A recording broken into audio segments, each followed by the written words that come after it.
What if the place you opened with hopes for success turned out to be cursed? Me and Olivia had always dreamed of owning a cafe. The dream seemed almost unreachable until one day we stumbled upon an old building in a small, abandoned village. It stood on the edge of town, like a forgotten time that had stopped moving. We thought this was our chance. We fixed it up, put in all our effort and money.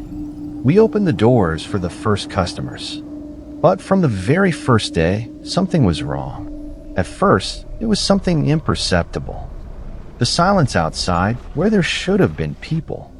Then strange noises from the basement, like something was moving down there, even though we had locked the door.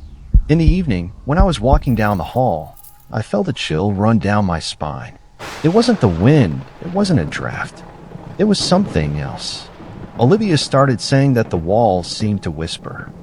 I laughed it off, but deep down I started to notice that something was wrong too. One day, when we went down into the basement, I noticed that smoke was appearing on the old door, the one that hadn't been opened in years. We tried to check it, but as soon as I touched the handle, it crumbled to dust, and something began pulling me toward it. Olivia grabbed my hand and told me we couldn't stay in this place. But what was behind that door, we never found out. The only thing I understood was that it was impossible to leave this place. And now we're on the brink of a nightmare that will soon consume us. We can't leave this cafe, and it won't let us go. When Olivia and I decided to open a cafe, we didn't have much experience or money. But we were full of enthusiasm, hoping that our little business would become a success. We searched for a place for a long time, and finally found an old building on the edge of an abandoned village. It looked as if it had been there for centuries. But the price was so tempting that we couldn't say no. We didn't pay attention to its dilapidated state, creaking floors, cracked walls, and cracks in the ceiling. We bought it anyway. The building was very old, but we didn't think it would be a problem. We renovated it, painted the walls, replaced the windows, and opened the doors. Everything seemed perfect. But from the moment we opened, strange things began to happen. At first, they were small details. The creaking of the floors on the second floor when no one was upstairs. A few times, I heard something moving in the basement, as if someone was quietly scurrying around down there. But we just chalked it up to the old structure. It's an old building, after all, so what else could it be? But when you start ignoring these things, they grow into something bigger. In the first week, I noticed the walls beginning to crack at the corners, as if something heavy was pressing from inside. But we didn't think much of it. After all, the building was old, things like that happened. But then the noises started. Strange, unnatural creaks, like quiet footsteps in a house. Olivia became more and more nervous.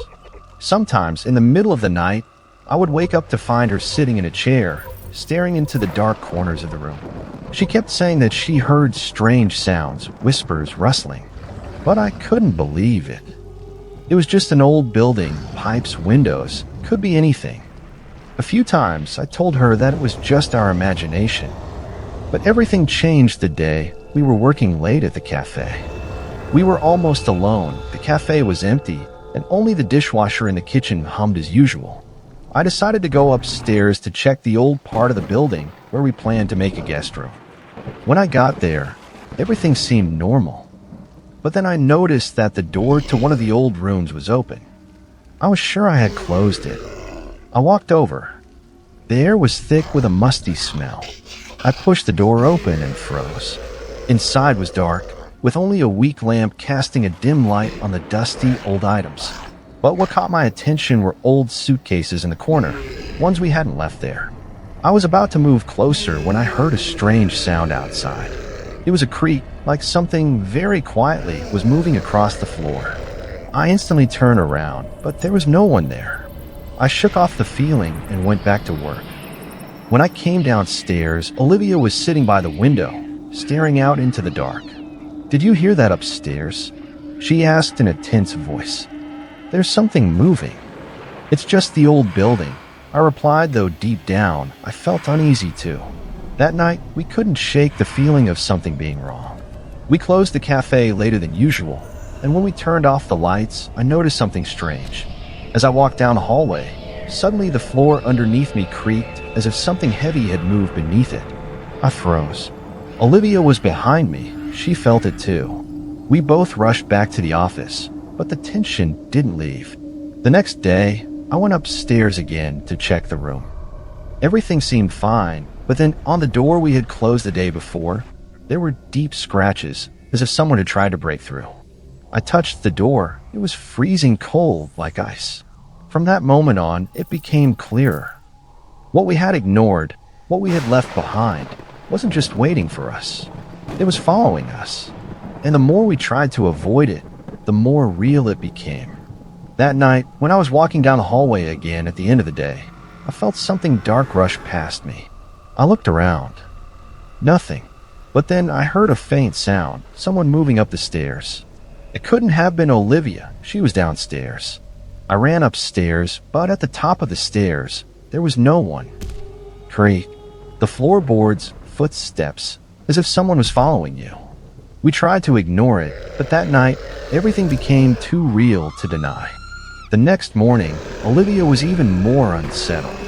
When I walked into the room, she was sitting on a chair, pale, with eyes full of terror.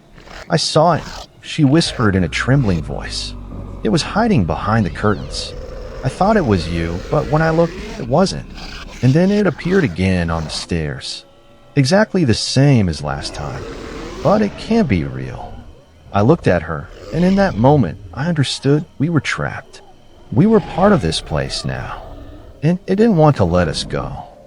That day, while I was checking old documents in the basement, I heard Olivia talking to someone.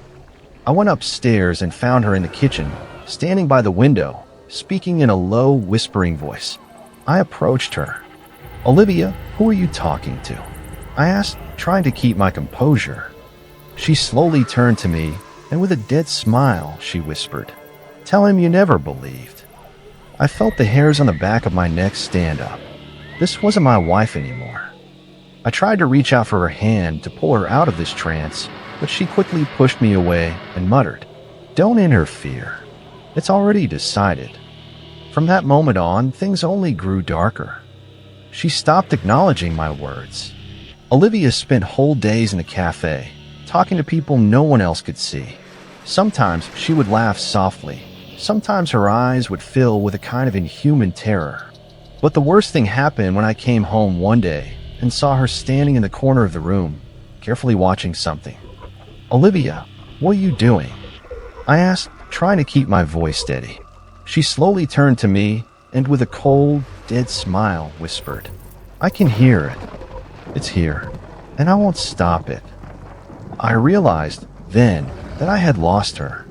She was no longer Olivia. She was someone or something else. And that's when everything changed.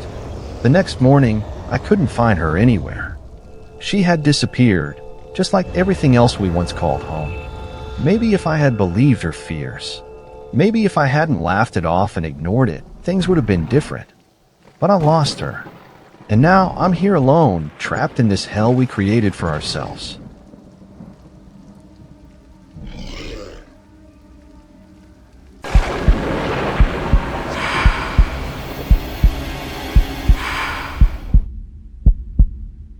The beginning. The bright lights, the crowd of reporters, the adoring fans.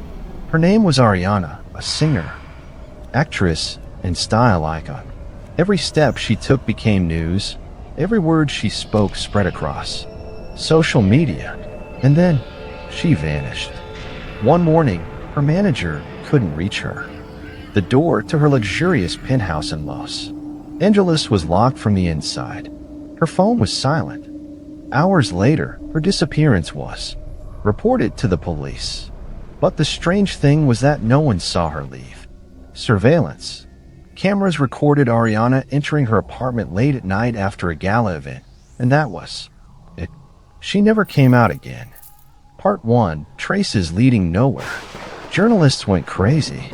The media speculated abduction, escape, staged disappearance. Some claimed to have seen her on the other side of the world. But the police examined footage from airport and train station cameras. There were no signs of her. Ariana's friend, actress Lena Thorne, not that Lena Thorne, but her namesake and best friend, insisted that the singer had a bad feeling before she disappeared. She told me someone was watching her. Nothing was missing from her home. Only one strange item caught the detective's attention. Torn-up note found in the trash. It had just 3 words written on it. Don't trust them. But who were they? Part 2, Secrets of the Past. The investigation took an unexpected turn. As they looked into her contact, the police discovered that a few weeks before disappearing, Ariana had met with a private investigator. He was working on a case involving a scandalous and well-known rapper. His name frequently appeared in the tabloids, parties, fights, and drugs. But lately, he had been acting especially strange. Just days before Ariana's disappearance, the rapper abruptly canceled all his performances and disappeared from social media. Rumors swirled that he was involved in dark dealings. Journalists uncovered photos of Ariana and the rapper arguing at a party. Witnesses claimed she shouted, "I know what you did." But the most disturbing part, people who had interacted with him had a habit of vanishing. Several journalists investigating his past mysteriously disappeared. One of his former friends simply vanished after a conflict with him, and a producer he had worked with was found dead under strange circumstances. Was it all just coincidence? Or had Ariana discovered something that put her in danger? Meanwhile, an anonymous source told the media that Ariana had been frightened in the days leading up to her disappearance. She frequently looked over her shoulder on the street, avoided journalists, and posted less on social media. Her final tweet before vanishing was short: "If something happens to me, look to the past." Part 3, The Return. 2 weeks after her disappearance, the police received a call. A woman's voice on the line said, "Just one thing, I can't talk for long. This is Ariana. They're watching me. I'm alive." And then the call disconnected. The world held its breath. Who were they? Why couldn't she return? 3 days later, she reappeared on her own. At a press conference, she looked exhausted but not broken. "I had to disappear to survive," she said. Her hands trembled. Her gaze was anxious. Questions bombarded her from all sides, but Ariana only repeated, "I can't say anything yet, but the truth will come out." A month later, she vanished again, this time for good. Her social media accounts were deleted, and none of her friends knew where she was. The police closed the case, claiming she had voluntarily withdrawn from public life. But those who knew her well were convinced Ariana had uncovered something too dangerous. Then, some believe she went into hiding. Others are convinced of a conspiracy. Or perhaps she knew something so terrifying that she was forced into silence. We can only guess and wait. Maybe one day, Ariana will return.